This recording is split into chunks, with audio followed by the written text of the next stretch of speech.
Welcome to The Other Side of Change, only on the Black Star Network. My name is Jamera Burley, and I'm joined with my brilliant co-host, Bria Baker. And today we are going to be talking about a topic that is impacting the reality of millions of Americans, mass incarceration. Yeah, we're talking about cages, control, and capitalism, the three C's. Because despite declining crime rates, America is still the most incarcerated country in the world. And that's not by accident, it's by design, and only getting worse as the Trump administration doubles down on criminalization. Absolutely. This episode will explore how the criminal legal system is built not just for punishment, but for profit, and how it continues to devastate Black, brown, and low-income communities across the United States. The U.S. is responsible for 5% of the world's population, but we account for more than 25% of its prisoners. Why is that? Are Americans more inherently violent, or are the systems that govern American more violent? 1,000,000%. And there we go with my percentages. But no, I think also on that point is that so many other jail and prison systems around the world are not for-profit systems. And so not only are they not incarcerating as many people, but the goal is actually rehabilitation, not making money for shareholders, not recidivism because that keeps beds full and that's good for, again, shareholders, but actually making sure that when people are getting out, they are able to return to society. And that's just clearly not a priority for this country. I mean, so many people are languishing and dying behind their cells, and that serves shareholder desires. So it's really this vicious cycle that only benefits that 1% and those invested in those industries. Oh, absolutely. And I think one thing that many people do not know is that many of these for-profit entities, whether it be detention centers or official prisons and jails, have contracts with local governments that basically says that they need to fill the city, the state needs to fill a certain amount of beds. Otherwise, they renege on their contract. You know how dangerous that is? That now incentivizes police, cities, and states to fill beds versus actually to solve crime. Oh, yeah. And that we see that playing out in things like stop and frisk and similar policies where there are now quotas around, even if there is not crime, you have to hit a certain amount of numbers by the end of your shift for it to be considered success. And for me, it's like, well, isn't the goal for police to get to a place where they do not have to rest so much because we are preventing the harm to happen? But no matter whether the crime rates are down, the quotas remain the same. They actually are going up with time. And so that's when you have moments where, okay, typical incarceration is not sexy, but immigration detention is. To bring up a pop culture example, Orange is the New Black. I mean, this show has been out for forever. So if this is a spoiler for you, that you took too long to watch it. But they kind of showed this in the last season where, the movement against mass incarceration and the Black Lives Matter movement is really pushing the closure of jails and prisons.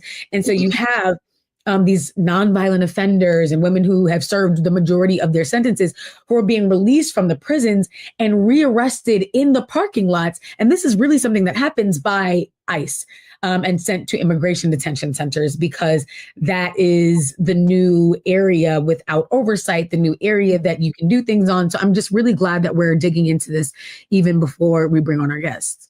Yeah. And let's be honest, the system targets those who are the most vulnerable within our societies, oftentimes who lack the least amount of agency. And I'll be very transparent. I come from a family where I have multiple family members who have been incarcerated, and none of those incarcerations of my family members or those within my community made my community more safe, because the idea that arresting people, taking them off the street automatically creates safer environments, it's actually false. The presence of police oftentimes make our communities more dangerous. And so I think we as a community, in a collaboration with our elected officials, need to have a much larger conversation of how we define public safety and making sure that, arresting people on suspicion of violence isn't the same thing as creating a just and safe environment for everyone to be able to live and thrive, especially with these now ICE raids that can go into churches and schools and grocery stores and people's homes. That doesn't make us feel safe. If anything, it creates an increased level of tension that all of our communities now have to navigate. Yeah. And it goes back to profit. It's all about, the expenditures are really investments for them, right? So the US spends $182 billion a year on incarceration. That's an investment by the United States. And they know that they're going to get a return on that investment. That investment goes into prison guards and barbed wire. It also goes into surveillance tech. Anywhere you go, there's a camera watching you, e-monitoring, cash bail, phone call fees, commissary markups, medical care that actually doesn't care and is ineffective, contracts that profit off of suffering. That's the reality of where we're at. And so people are putting their money into these systems knowing that it's big business. It's big business in this country. Absolutely. People used to think we were joking when we said it's $1 billion industry. And I used to work for Amnesty International leading its mass incarceration work. And one of the things that I find very fascinating, which is why I think building the coalition around mass incarceration reform in the United States is so hard, is that in the 1950s, in the 1940s, and the 1930s, America used to build things. Fun fact, we actually used to build things, right? During the Industrial Revolution, before the Fourth Industrial Revolution, we used to build things. And so a lot of small towns around the country used to be absorbed by these big factories that provided jobs for the local community. Guess what those factories have now been replaced with? Prisons. It's hard to go into those communities and say, we need to reform mass incarceration. We need to, stop the violence, provide justice, and reform mass incarceration in this country. Yeah. But these folks, this is the only jobs that they have for 50, 60, 70 miles in their hometown. And that is, I think, goes to show you just how deliberate and the intentionality is to stop a lot of the reform that is necessary. And you have like progressive mayors, or quote unquote, progressive mayors across the country who are building these cop cities. It's like, at the very least, are you going to believe the data that arrest more police does not make our community safe? And it's becoming extremely frustrating. And I think it goes to show the rest of the world that America is not as free and just as it claims to be. Like that wool is now being pulled off the rest of the world's eyes. Yeah, 1 million. Oh, I love that you got into that. So real, so real. And also, I think the emphasis too, because there's a Nelson Mandela quote of like, you can tell a country's values, I'm paraphrasing, you can tell a country's values by how it treats its children and its most vulnerable, including prison populations. And in America, those are one and the same. Young people are such a large part of this prison industrial complex as well. To bring up, like our past work, we are both on the boards of the Gathering for Justice, an organization founded by Harry Belafonte around juvenile justice and ending child incarceration. He was inspired to start this organization in 2005 when a 5-year-old Black girl named Jaisha Scott was arrested, handcuffed in her classroom for throwing a tantrum. What are we talking about? And so you have this civil rights icon, this movie star, this musical legend who is watching a young Black girl being arrested in her classroom and who is saying, what did the civil rights movement accomplish if this is what's happening to our young people? And so that is what scholars are calling the youth control complex, this web of system that criminalizes Black and brown youth from school to the streets. There's an incredible book called Push Out that talks about this. Which specifically happens to young Black kids who are told you're being too loud in class. That's disorderly conduct. You can be arrested. You defend yourself at school and get into a fight. That's now an assault charge. And so kids are not being treated as kids. The school to prison pipeline has really become this cradle to prison pipeline. And so from birth, young Black children, young brown children are being criminalized and shuffled through these detention centers and primed for their real role, which is to be adults in the system, which is, again, an investment. You invest in it when they're young, and now you know that you have a future prison population the moment they hit the age of being seen as adults.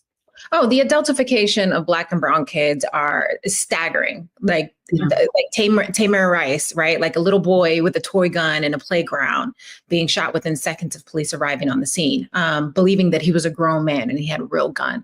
It just goes to show you the lack of training our police officers have, how they're being trained. Yeah.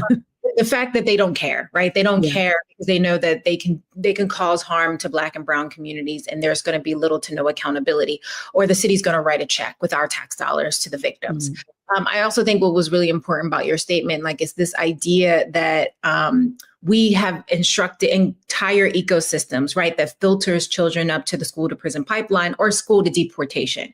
And a lot of it is based on if you ever gone into an inner city school If you ever gone into an inner city school, and I've been to inner city schools, we've been to inner city schools. Mhm. If you go to an inner city school and then go to a prison in the United States, they are vastly similar. Mhm. Bars on the wall, metal detectors at the door, telling students they need to walk in one file line, not talk until spoken to. This is the culture of how we're training and teaching kids to go into a prison. And I know it's going into prisons and it's not into the workforce, because no workforce look like that, right? Mm. No workplace Mm. looks like the way our schools are designed. And there's a really great meme that like shows the parallels between everything from the cafeteria to the classroom to the hallways, the metal detectors, how eerily similar they are to our incarcerated systems in this country. And I just want to tell y'all, it's devastating to think about raising children, raising a family in a world which will criminalize them from the moment that they breathe, actually before they breathe their first breath in this. Yeah, because I have a little Black son, a beautiful 1-year-old baby boy, and thinking that there's someone looking at his beautiful face and smile and planning on conditioning him in those ways is really terrifying, because it is conditioning.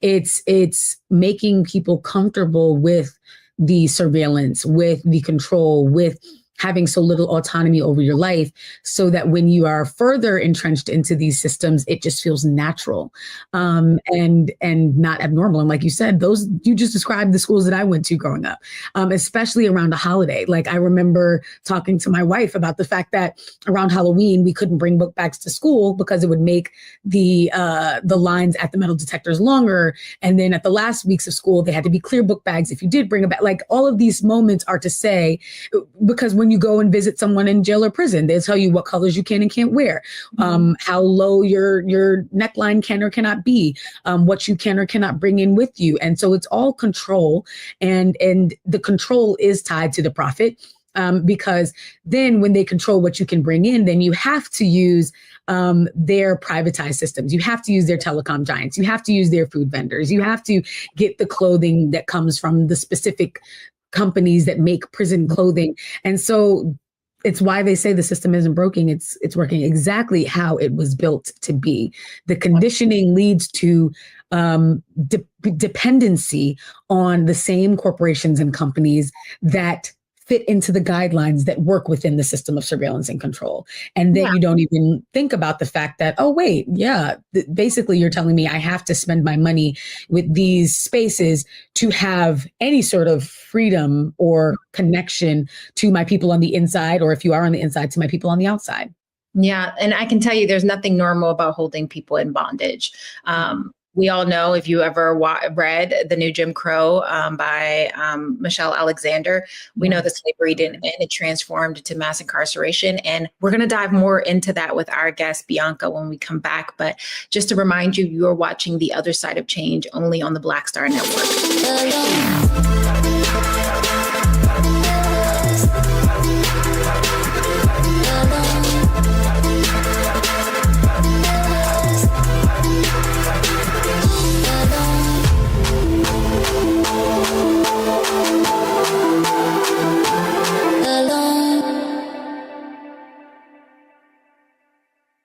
Hello, I'm Isaac Hayes III, founder and CEO of Fanbase. Listen to what I'm about to tell you.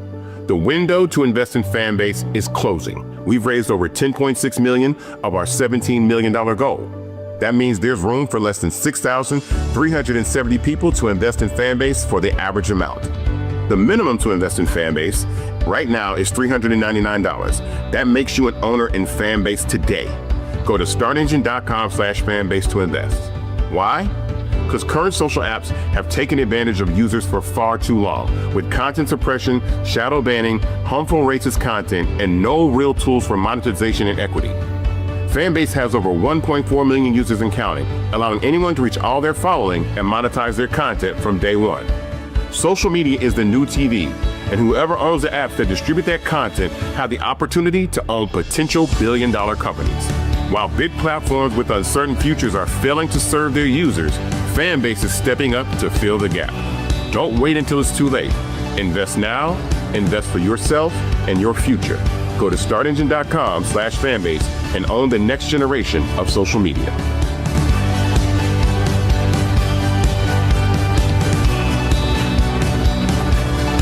if we don't stand up for Medicaid now, in spite of my honorable military service, the Senate will kill my child. I want the people that are trying to take this away from us to put yourself in our seats. Congress people, you got free health care paid for by the people, and then you don't want the people to have the same thing you have. That is sick, and we must challenge it.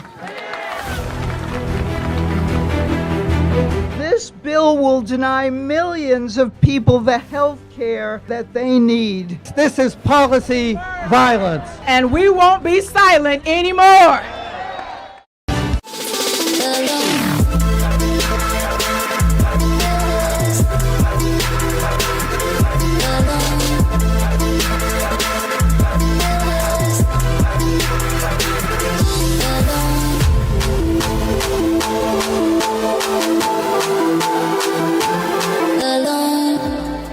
We are back on the other side of change, only on the Black Star Network. We are joined today by someone whose work has fundamentally changed how we understand incarceration, and I know it will change how you think about this as well. Bianca Tylek is the founder of Worth Rises and the author of the newly released book, The Prison Industry. It shines a light on the billions made off the backs of incarcerated people. We are so grateful to have her. Bianca, welcome to the other side of change. Thank you so much. It's great to see you both, Tamira and Bree. No, Yes. thank you. Yeah, we were just talking before we brought you on how timely this book is. And I think as folks are every few years we talk about mass incarceration, and little chips away at progress seems to happen, but largely the system doesn't change. Can you tell us, because your book, really breaks down the industry behind incarceration and how it has been, really the encyclopedia talking about corporate greed. Can you walk us through how deep and wide this greed really is and how it infiltrates many of the communities we all live and work in? Absolutely. Thank you so much. So the prison industry is an $80 billion industry, which is a lot of what people really don't understand. People think about the prison industry and they think private prisons, right? And obviously they are very, very a big part of sort of mainstream media right now because of everything that's going on within the federal government. But private prisons are really just like the tip of the iceberg. They're only about 5 billion of that 80 billion. So the $80 billion industry is more about sort of the outsourcing and money that is funneled through incarcerated bodies and incarceration system and detention as well. And so it's everything from healthcare to food and commissary to telecom, and there's a chapter about every single one of these sort of mini sectors within the industry in the book. And then importantly, with each of these, it really does, we delve into the history of how we got to the privatization of these sectors, but also the harms that they're causing to communities.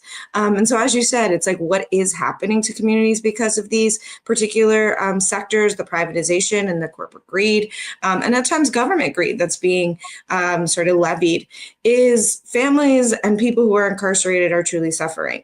Everything from the cost of a simple phone call that leads 1 in 3 families with an incarcerated loved one into debt, to companies that deny people basic and preventative and necessary at times healthcare, to sort of pad their bottom lines by cutting costs and then use bankruptcy courts to wipe their slate clean and do it all over again. You have food companies that really are serving people absolutely grotesque food, and oftentimes pop culture likes to say, well, oh, food in prison is bad notoriously, and that's funny. It's not funny, because more than people who are incarcerated get food illness more than 6 times more than people on the outside, and that has long-term health consequences. Wow. Not to mention that they're being fed, rodent feces and body parts and things of that sort. So it's a vast industry that is like deeply impacting people in their health and their emotional state and their financial state and beyond. Mm-hmm. Dang. Oh my gosh. I didn't, I think these are the things that are so important to outline, because as you said, they have become almost like pop culture phenomenons. There are jokes that are made about prison food, about not dropping the soap, about all of these sorts of conditions, and we normalize them, but it's real trauma and it has real impacts on people who we want to come back out of society and be able to participate and be citizens again after being treated like worse than the thing on the bottom of the shoe. I want to get into, though, what you said at the top, which is that this is an $80 billion industry and the private prisons are only $5 billion of that. Who is profiting and getting rich off of this? Because it seems obvious that the system is invisible and mysterious by design. There's like this, it's like the Wiz where, you know, it's like the wizard is behind the curtain. And so it's unclear who exactly benefits from the food being so bad, who benefits from the conditions being so deplorable, who benefits from, who gets that $80 billion. Yeah, it's a great point. I mean, I think that the opaqueness of our prison industry is critical to its operation, and it's intentional for the way in which it moves. You know, you have to sort of like remember that a common citizen, whether you're a taxpayer, like even though you're a taxpayer paying for the system, you can't just walk into a prison, right? Journalists can't just walk into prisons. In many states, not even elected officials can walk into a prison. And so these places are wildly opaque, incredibly, like there is just a lack of oversight of any type. And anytime you have sort of financial interests moving into a space like that, where it is just really not seen to the public and cannot be, there's no transparency, there's no checks and balances, you should expect abuse to happen. And that's particularly true when we villainize people the way that we do who are incarcerated and their families, right? So who is it who's profiting off these systems? It is a huge matrix. There are over 4,000 corporations that are engaged in the prison industry. And in those corporations, you have everything from major publicly traded conglomerates like 3M that supply raw materials for prison labor, to mom and pop shops, to local sort of car dealerships. Like, you sort of name it, there's a vast network of these corporate interests. And then they're also like hand in hand with the government. Take telecom again. You have an industry that is $1.5 billion on its own. 90% of that is actually owned by 3 companies, all of which are owned by private equity firms. One of the largest in that field, Platinum Equity, is owned by the owner of the Detroit Pistons. So this starts to like feed into our sort of social fabric, our cultural institutions, our sports, all of that, and shape how we, view what the narratives are that are told about people who are incarcerated because of those who are in power, who are making money off of it. And so it's like, it's vast in that way. But I also have to mention that it is also, sort of a huge part of that $80 billion are the corrections officers and staff that are within those prisons and jails, right? And this has to do with people being shipped from, in many cases, urban cities for jobs in rural America where prisons were built throughout the 80s and 90s and 2000s. And now we are in a situation where even when we see the actual prison population drop and maybe a prison is under threat of close, you have those officers fighting, right, to keep those prisons open. And there's something really, really perverse about saying that we need to put people in cages in order for other people to have jobs. Like, that is not how our economy should be built. I'm so happy you made it. So we talked about that before in the beginning at the top of the show, and this idea that many of the factories in rural communities were replaced with private prisons or even just state and city run prisons. And to your point, on a larger scale, when we think about like who is benefiting, we, the public, is benefiting. The U.S. labor prison produced an estimated $2 billion in industry output last year. That's fast food restaurants. That's the signs that you need for your cars. Like, there are so many industries that benefit off. Actually, more than that. So exactly, right. $7 billion. $2 billion is just services. $9 billion is like actual products that are made in prisons and jails. And even that is a wild underestimate of what comes out. No, but so to that point, we are almost participating in the very systems that we know are demonizing our community. So how do we, the public, become more conscious of the things that we buy and participate in, knowing where they come from, but also being okay with recognizing, should we be successful in eliminating private prisons and reducing mass incarceration, that it will hurt our pockets in a way that we have to be okay with if it means creating a more just society. Yeah, I think that there's actually a number of different interests there. I think that we're actually being short-sighted.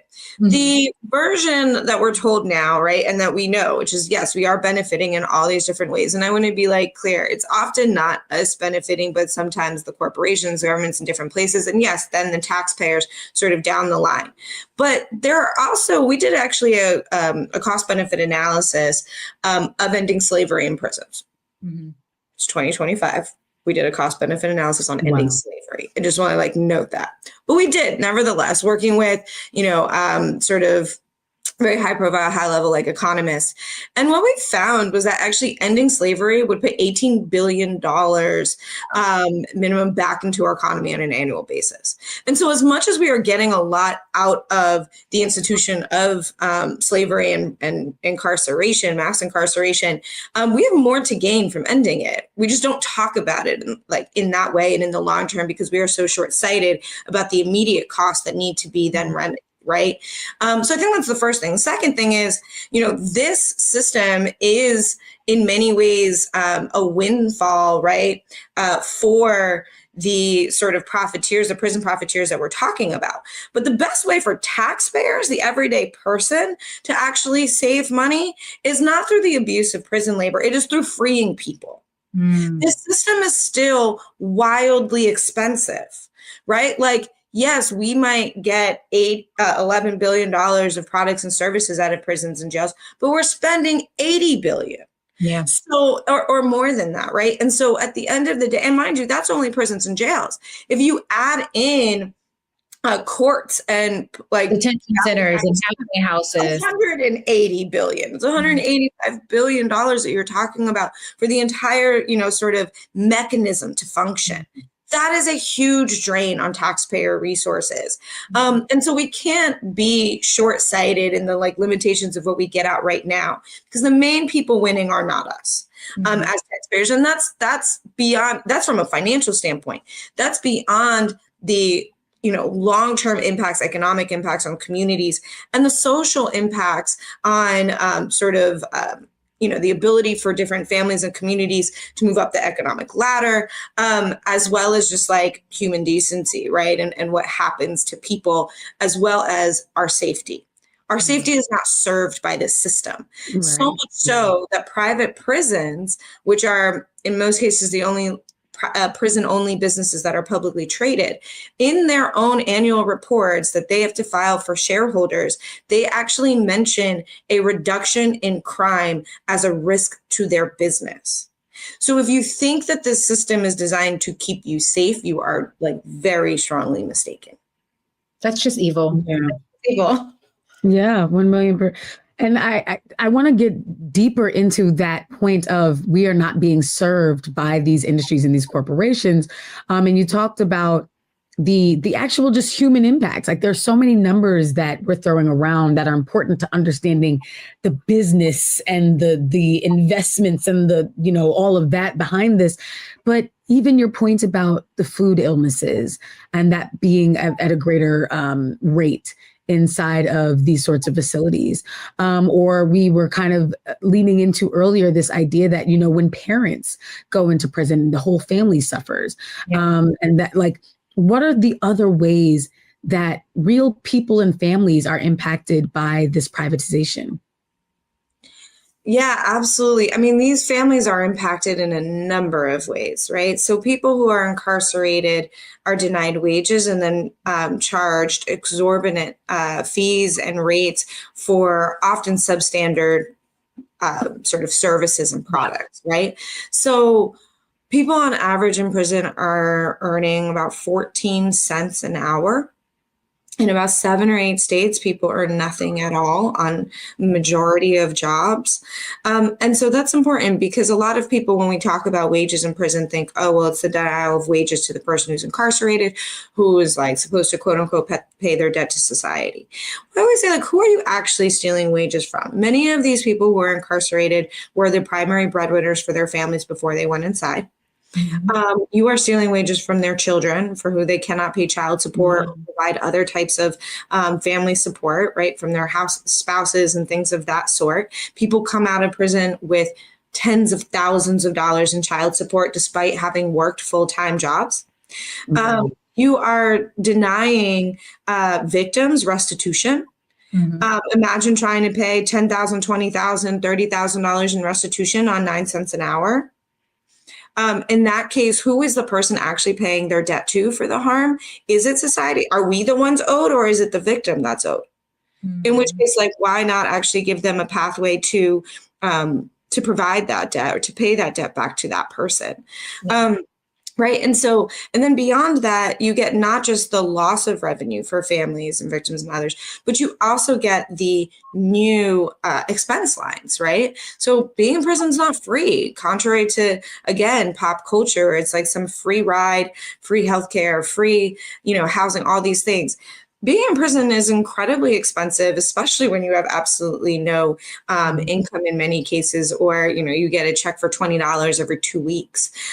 With phone calls that can, up until recently, were as much as $25 for a simple 15-minute call, thanks to some new regulations and new legislation that has come down, but can still be 10 cents, 12 cents a minute. You can still pay more per minute for phone call than you earn per hour in prison. And so where does that burden then fall? It can't be on the person who's incarcerated, because there's truly no way for them to actually pay for that. It falls on families, right? And so now families who are already disproportionately low income, have lost a income line, are having these extra costs. It's the cost of a phone call. It's the cost of visits. It's the cost of medical copays, which, big surprise to people. Yes, people in prison actually pay medical copays. It's the cost of commissary items, which I also want to say, for Black and brown people, items in commissary for hair products and skin products and things like that are actually astronomically expensive compared to those for others and those on the outside. It is tampons for women. It is all of those things, hygiene products, food. Yeah. It is an extensive array of things that families are now on the hook for. It's almost like a redistribution of wealth in plain sight, right? Like, you're taking money from those who are the most vulnerable in society, redistributing to institutions that are inherently set up to fail. And the idea that these systems were never designed to work in anyone's favor, but the favor of those who are investing behind the scenes in the government. And even to some extent, the government is not technically like pocketing money. They're almost wasting taxpayers' money that could be going to our schools, could be going to our neighborhoods, that would make our communities safer. Bianca, you've been in this work for a very, very long time. Very long time, right? When we first met at that secret society meeting so long ago, that fake Illuminati meeting. Oh man. You then. But you've been in this space for so long, and I am curious for you, as someone who meets with members of the community and legislators all the time, who feel like this work can feel very overwhelming. How do we start kind of taking slow bites of the elephant that in a time in which it feels like Donald Trump is only leaning in, or the administration is only leaning into beefing up our prisons and incarceration system? Yeah, absolutely. I mean, I think it's a really great point, Jamera, because we don't want to leave people with a hopelessness, right? I think there is a reality that this stuff can get really dark and really, awful. I mean, people are making money off the death penalty. Like, it can get really, really dark quickly. But there are opportunities, and there are things changing, and there are fights that are winning. And I think it is important to recognize that. For years, for example, in the prison telecom space, we have been levying legislation, regulation, pushing for all these things. And these things are coming to their head. They're actually winning in many, many cases.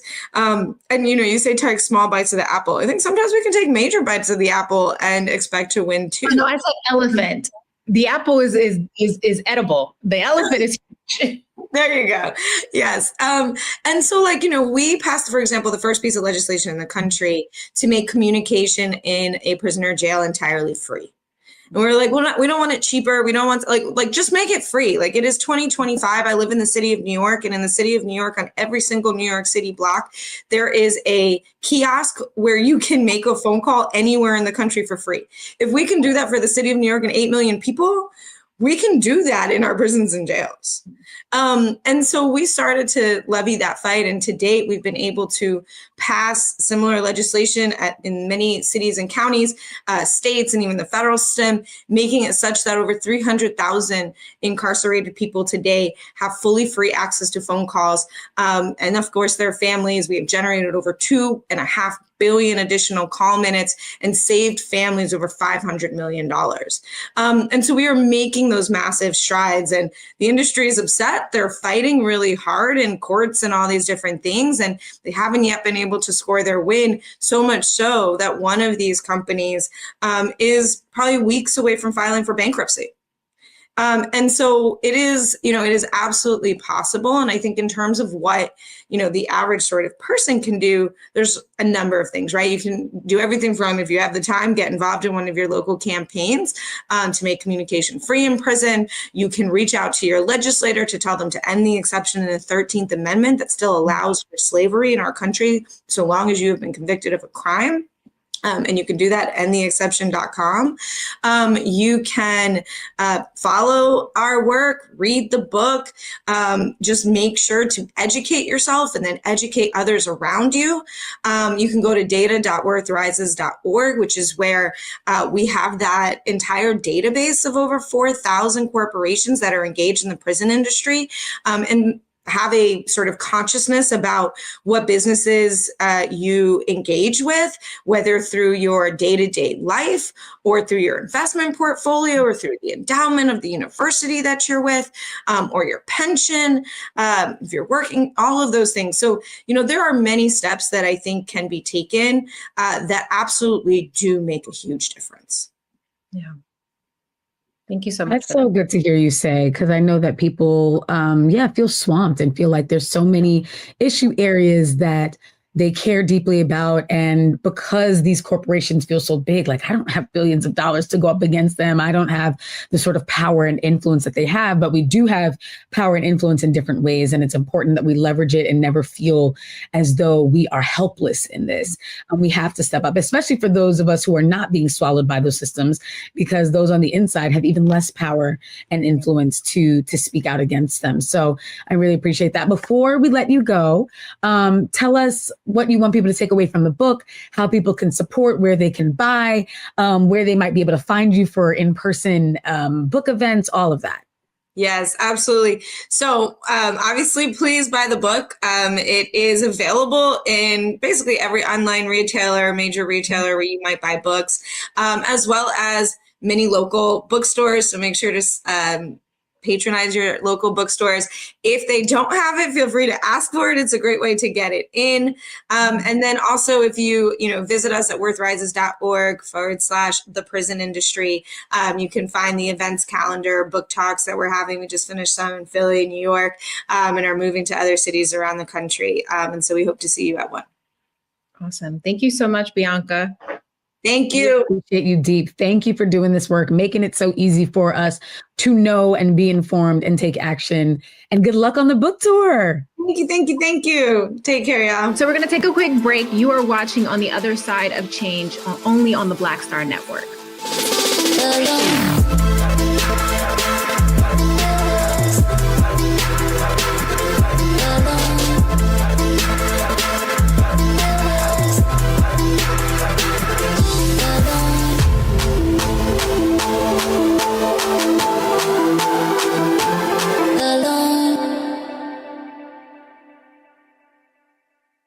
If we don't stand up for Medicaid now, in spite of my honorable military service, the Senate will kill my child. I want the people that are trying to take this away from us to put yourself in our seats. Congress people, you got free health care paid for by the people.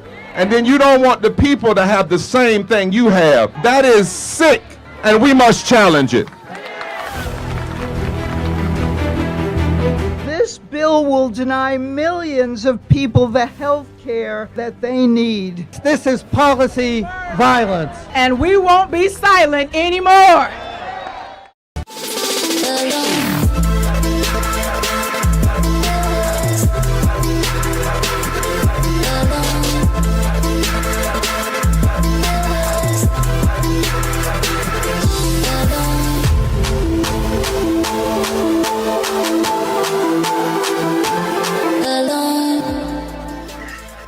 everyone. We are back on The Other Side of Change, only on the Black Star Network.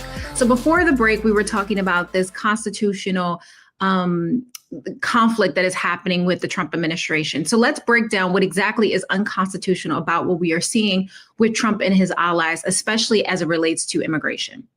Yeah, one of the biggest threats is the use of executive power to bypass Congress. And we talked again about this before the break. I mean, the Trump administration and Republicans at large already have so much power in all three branches of government, but Congress is one of the few places where Democrats can hold some sort of line, kind of resist some bills and force conversation around things that are being passed. And so every time that the Trump administration goes around Congress, it just further reminds us that everything happening right now, it's like fair game to this administration. We really have no oversight into when and how they're making moves.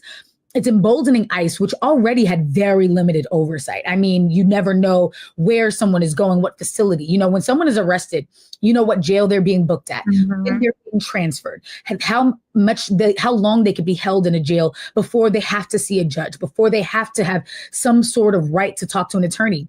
You have people being picked up by ICE and not being heard from for weeks, who are being, having travel and deportation orders booked for them without any loved one or an attorney being able to reach them. ICE is showing up to private residences, people's jobs, people's faith spaces, people's schools, targeting people of all ages. I mean, last month they showed up to a Chicago elementary school. And it's just really weird because it's like, I'm sorry, are you supposed to be targeting criminals? Or why are you going to schools and workplaces and places where people are just trying to do what they do, to live their life, to have safety and dignity when they walk out of the door and try and make a living for themselves? And you have people who are forced to hide, or else they are dealing with ICE in public and in private. Yeah. And again, it's easy to say that the reason why this is wrong is because it's unconstitutional. Absolutely. But also, let's be absolutely frank. The U.S. economy could not survive without the robust contributions of the immigration community that have existed in the United States since the beginning of time. Okay, that is just a fact. But we know that they want to put many of these people in concentration camps, aka private prisons, which only is going to extort free labor out of them for the ends of time. And there's a lot of parallels, right? We've seen this too. A lot of parallels are being made to Nazi Germany, which is not surprising considering that Elon Musk had the nerve to do a Nazi salute on camera multiple times that have now been duplicated by many people. I don't know why people want that online. But then we also see that these deportations and the disappearance of community members aren't new actions that have happened here in the US. They have actually happened throughout history. But now we're seeing this in broad daylight on camera, and we still don't have any way to hold these elected officials accountable to ensure we're getting the answers, but also to ensure these individuals are getting the legal representation that is due to them under the law in the United States, that would be due to any US resident as well as any US citizen. Yeah, 1,000,000%. And I mean, we said it earlier, it's the brazenness. Yeah. I mean, it's just mind blowing. And this is not new for the Trump administration. I mean, we've seen another term of Trump. We saw the cruelty, the forced family separation. We saw what he does. Yeah, exactly. But this second term is just bringing out new levels of just like, we don't feel we owe you anything. We don't owe you an explanation. We don't owe you, due process. We owe you nothing. And so it's just mind blowing to be like, oh, wow, they're not hiding any of this. They're not trying to, in the name of like, it's just completely blatant. And as you said, I mean, like the comparisons to Nazi Germany are important. And it's also important that we don't gloss over American history. This is also very reminiscent of things that we've seen before that have happened to enslaved Black people, that have happened to Black people in the South during the Jim Crow era. Like, we are seeing a resurgence, which is make America great again. Like they're trying to go back in time and bring back this racial hierarchy. And Isabel Wilkerson talked a lot about this when she talked about caste. She's like, they're going back to casteism. And I think what people need to remember is that, it's easy to see what's happening to immigrants and think, well, that's bad, but it's not happening to me. That's their end game. It's going to eventually happen to you. They want to create a system, a caste system that is going to, put all of us in some sort of either physical or virtual, either psychological chain that will not allow us to fully exercise our rights as an American citizen. And that's why we have to see the flags when they are raised, right? Yeah. See the alarm bells when they are being raised, because if we say, well, let's not worry about them because it's not us, what happens when it is you and there's no one to defend you, right? When you have allowed the system to close itself into you to the extent in which you now have no access to recourse in order to fight back. And I think that is what is really fearful. One of the things that I am fearful for right now, because they're picking up U.S. citizens. So it's not just about immigrants, right? Even if it was just about immigrants, that too is wrong. And I think we need to see other people's struggle as a reflection of our own and realize that we're in this together, that our liberation, our freedom is tied to each other. Exactly. And that's exactly what solidarity is about too. I mean, the Mahmoud Khalil example, we talked about it earlier, but let's get in depth. This is a master's graduate student from Columbia University, a legal resident of the US. So for everyone who's like, just do it the right way, he did. And then still was taken from his home. His 8-month pregnant wife was also almost detained, but they ended up letting her stay back if she didn't get in the way of them trying to take her husband. And so it's really alarming to see this, that he can be arrested, that there was no justification, that he could tell ICE agents, hi, I have a green card. Hi, I have all of the documentation. Let me show it to you. He had his attorney on the line. They hung up on the attorney and then later said, oh, actually what was going on was that his green card is being revoked. Number one, the story and the goalpost keeps changing and shifting. That is always something to be alarmed with. So again, right now, you might not think that you're at risk because they're targeting a very specific group and you think I'm not a part of that group. What happens when they find some sort of legal loophole to make you a part of whatever group, whether that be you're a criminal, you're an immigrant, you are whatever that justification is, they will find a loophole and say, oh, shoot, we're arresting this guy and he has all the documentation that's supposed to keep us from detaining him. And we're just going to come up with something new. The White House press secretary said from her podium that he had his green card revoked because of illegal protests. That is not a thing in this country. Okay, so now protest is illegal? Like, what is really happening here? So anyone who speaks out against this administration has the risk of their citizenship being revoked, their constitutional rights being revoked. We should all be concerned. And it's been really important to see New Yorkers rising up, a very small minority of Democratic representatives rising up, which we discussed in the other episode. But like, this is real. It's real and it's terrifying because, again, protesting by its nature means you are going against the traditional institutions of power, right? You are protesting something that they have done or is doing. So this is happening now regarding Khalil, but imagine what's going to happen if there's another police shooting and Black people go out into the streets to protest. Imagine when women start standing up for their rights and protest potentially a national abortion ban, right? Yeah. They then can say that this protest is against the law, that these individuals should then have their citizenship be revoked. Where do you go from there? Yeah. What recourse do you have as an American citizen if your inability to protest against the very unlawful things that are happening to you and people that you care about, or at the very least, you're protesting for someone else to live freely, right? Khalil was not protesting on behalf of Hamas, as they like to claim. He was protesting for a free Palestine. We need to stop conflating the two. You can protest and you can cheer on and you can support a free Palestine, support an end to a genocide, or even at this point, right, for people who don't want to claim it as genocide, you can support the end of a war, right? Because people are being harmed. The vast majority of them are under the age of 1, right? We're talking about 1-year-olds who haven't made it to their first birthday, who are dying, right? Yeah. So if you can't protest that in a free and fair country, what can you protest? Yeah, 1,000,000%. And again, it gets at this erosion of protests at all. The goal is fear, is to make people say, I know this is wrong, but I can't speak up because I have too much personally to lose. Like, I can imagine being Mahmoud Khalil and saying, I have a pregnant wife. Like I have so much to live for, and being deported away from my family and leaving my wife in this vulnerable position at a time when she can probably not even fly is like very alarming and scary. And the hope is that other people say, I can't afford to speak up because I too have a child. I too have a pregnant wife. I too have someone who's in a vulnerable position, and I can't leave them behind while speaking up for other vulnerable people. What are we talking about? But that's why they want people to have kids, right? Because then you're easily manipulated. You're easier to control. You're less likely to leave your job or request better wages because you're just trying to hold on to what you can.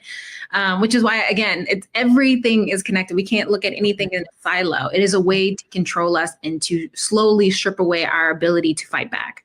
Yeah, 1,000,000%, which brings us to that. How do we fight back? We're seeing some really powerful resistance from grassroots movements who are challenging voter suppression and these deportations to state governments who are refusing to comply, who are committing to being sanctuary cities. I think it's really important that we remember that just because the Trump administration is trying to instill fear does not mean that they are pushing everyone into silence. People are speaking up, and we need the silent majority to join those folks who are speaking up, to use every platform at your disposal to show up to the protests, to participate in the boycotts, to sign the petitions, to contact your elected officials. Like, we need this mass movement, and it's happening even if you don't always see it. So we've got some videos to kind of shed some light into the ways that people are either poking fun at or legitimately like rising up against this fascist regime. Why did your family move from South Africa? I think my parents were looking at landed. Do you know, like, what were they doing that... Your dad is bad. He's like, you put black people in townships for 30 years, and all of a sudden you're persona non grata anymore. Do you mind telling me, Keegan, what your parents were doing that made them flee for political asylum? Oh, by the way, if you can't see the room, Keegan's white. Can you imagine if he wasn't? You know what? Here's the thing is I'm feeling you're halfway on Keegan's side, and I just want you to know I gave Keegan the opportunity to say my parents were not involved in perpetrating the apartheid, and he went, all I can tell you is they were in danger. So, by the way, Keegan, I will give you a free heckle pass if at any point you want to clear your dad's name, but you have to say what job he did in South Africa. His silence is deafening. I love this comedian so much. His name is Lucas. He is hilarious. And this is not a new video, actually. But what I love about it is that while doing natural crowd work, there's someone who's purporting to be, you know, on the receiving end of mistreatment, to be the one who is actually being harmed by this South African post-apartheid government. And Lucas is just like, nope. I'm not falling for that. And so especially because you have Elon Musk and Trump who are kind of banding together to defend white South Africaners, we have to be students of history, and we have to be mindful of the fact that there are going to be a lot of people who are claiming to be victims of reverse racism around the globe. The more that this movement for reclamation and restitution and equity and justice rises up, there are going to be more and more Trumps and Elon Musks and Keegans of the world who are trying to stamp that out and purport themselves to be the actual victims, and that there needs to be this movement for white men who are being unjustly targeted by this woke era. And it's like, no. Absolutely not. We're not falling for that. And I love what Lucas did there. And it is very reminiscent of what Black South Africaners are saying right now. Like, we don't actually care about your tears.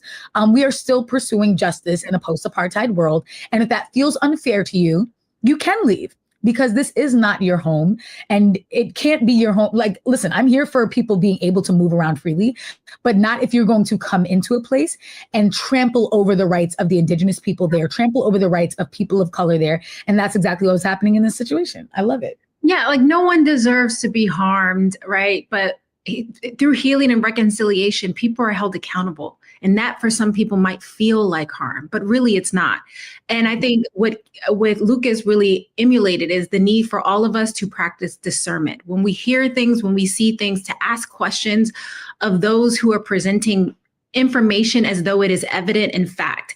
I think that's the only way we're going to get out of this situation that we're in now, is people's inability to ask better questions of themselves, of their community, and of our government, to see if they respond with factual information that can be checked. Because the reality is everyone wants to be a victim when it's most convenient to them, but no one want to face the facts, how they themselves have been contributors to the oppression of other people. And now it's coming to light, and I love it. Yes. Fact check, fact check, fact check. Ask the questions, look for the sources. Do not just accept a story at face value. I mean, even everything that we present here, like dig into it yourself and see what that is. And another great example of folks making sure that we are informed and asking the right questions is this next video of organizers warning community members against the sort of like ICE patrols and deportations that are happening. If they don't have a warrant, you do not need to talk to them. You don't have to answer their questions. You do not have to answer any questions. Let them slide the warrant under the door or put it up to the window. Where you can see it clearly. It has to be signed by a judge. They can have their own warrants that are not signed by a judge. They're not valid. They are not valid.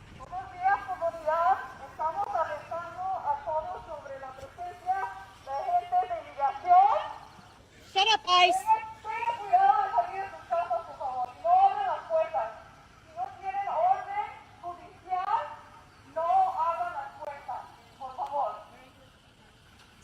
Good morning, community. There's presence of ICE here, so don't open your doors. They are not allowed to go in unless they have a judicial warrant signed by a judge that they have to show through your window, so don't open the door. Shut up, ICE. I don't care. Stay there, okay? For your safety. Don't open your door. Please. The warrant needs to have all the right information. If there's a mistake, you don't have to open Yeah, it. don't open the door. Let them show you through the window. They can leave it out the door as well. If there's any mistake on the warrant, it's invalid. If your name is wrong, Let's not open the door. Have them leave it at the door. the warrant needs to be signed by a judge. It has to be signed by a judge with the right date, the right details, the right name. They can have an ICE warrant that's not signed by a judge. Don't accept any ICE warrants. They're not valid. Get out of our neighborhoods. What are you doing here? Why are you terrorizing these neighborhoods? Why are you kidnapping people here? We do not want you here. You are not welcome here. ICE is not welcome in our neighborhood. Get out. You guys are terrorists. Get out of our neighborhood. If they have a warrant, it must be signed by a judge. Do not open your door. If there is no judge signature on it, it is not a valid warrant. You are not required to let them in. Please make sure it's signed by a judge. They can put it through the window or they can put it under the door so you can make sure it is accurate. Do not open your door unless they have a valid warrant signed by a judge.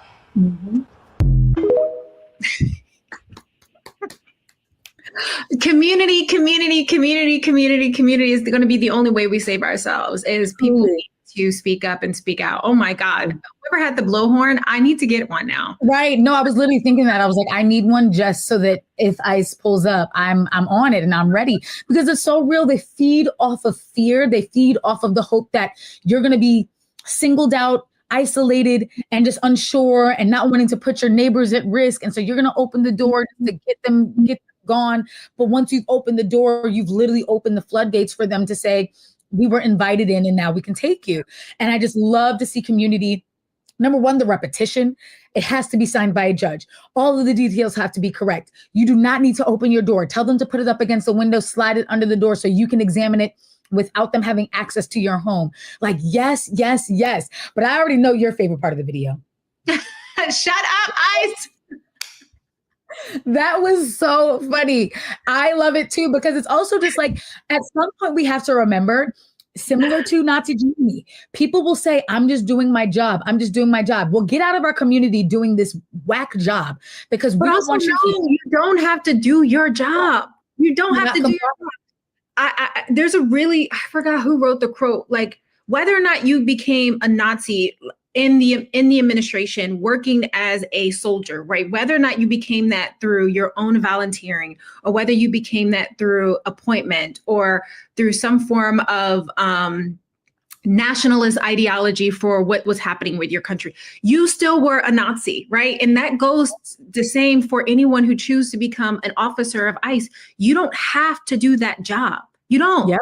You have to do that job. You don't have to support the regime that is locking up family members and separating children at the border and pitting kids in cages. Like, that is what you want your legacy to be, because none of that makes us safe. If anything, it perpetuates a very violent, a very fear-mongering and violent community that we all have to exist within, because now we don't know if our neighbors are going to have our back. But I think this video shows us that, people in the communities are standing up and speaking out because they recognize that America is only as great as those we allow to come into our country, make it a part, make it home, and also help to shift us to make us more diverse, more inclusive, and more welcoming to the rest of the world. A true melting pot.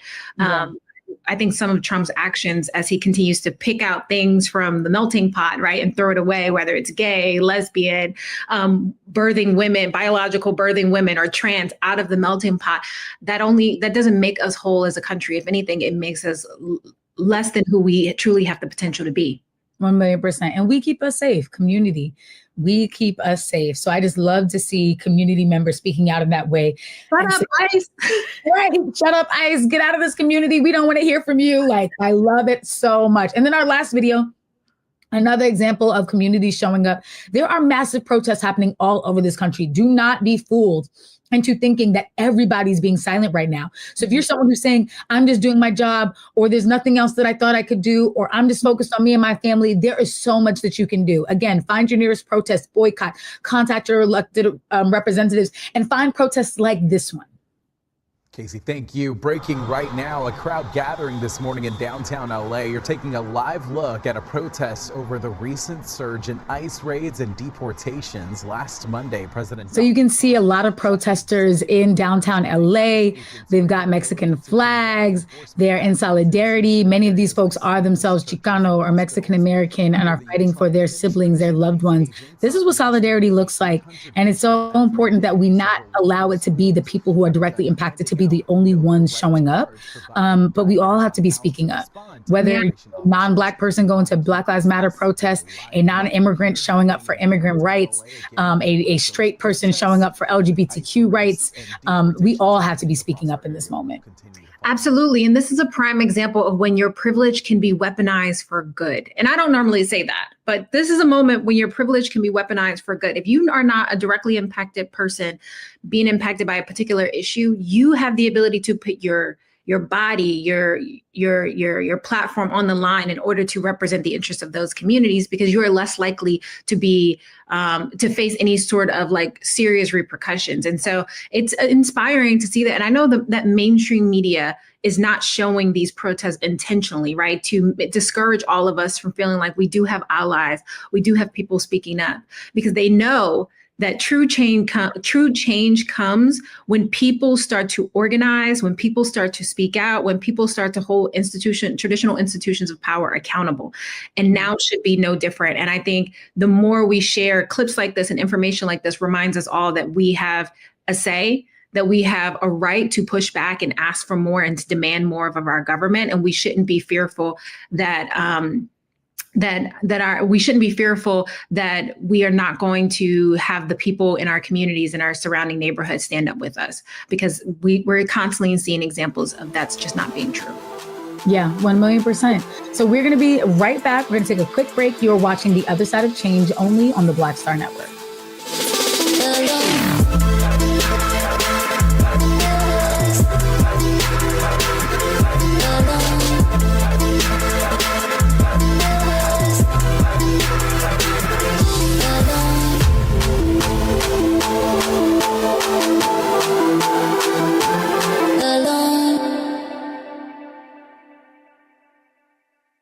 But we begin tonight with the people who are really running the country right now. Now, Trump is often wrong and misleading about a lot of things, but especially about history. Donald Trump falling in line with President Elon Musk. In the wake of the unsettling news that MSNBC has canceled Joy Ann Reid's primetime show, The Readout, Roland Martin and the Black Star Network would like to extend an invitation to all of the fans of Joy Ann Reid's MSNBC show to join us every night to watch Roland Martin Unfiltered, streaming on the Black Star Network for news, discussion of the issues that matter to you, and the latest updates on the twice impeached, criminally convicted felon-in-chief Donald Trump and his unprecedented assault on democracy, as well as co-president Elon Musk's takeover of the federal government. The Black Star Network stands with Joy Ann Reid and all folks who understand the power of Black voices in media. We must come together and never forget that information is power. Be sure to watch Roland Martin Unfiltered weeknights, 6 p.m. Eastern at youtube.com/Roland S. Martin or download the Black Star Network app.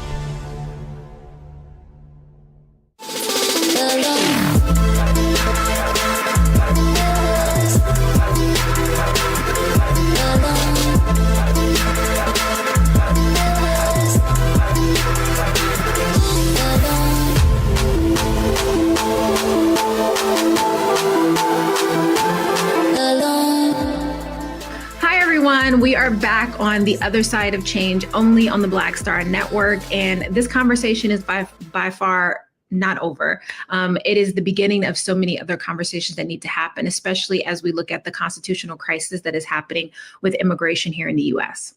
1,000,000%. And if you want to dive deeper, because we all need to be diving deeper, please check out these books, The Undocumented Americans by Carla Cornejo Villavicencio, The Oath and the Office by Corey Brettschneider. And there's a new memoir coming out by Cristina Jimenez called Dreaming of Home, How We Turn Fear into Pride, Power, and Real Change. And then, of course, follow groups like the ACLU and Brennan Center for Justice, UndocuBlack, and anyone you know working locally, statewide, or nationwide on immigration.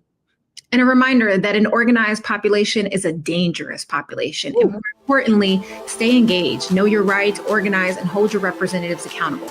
Until next time, keep pushing for a just future. And this is The Other Side of Change.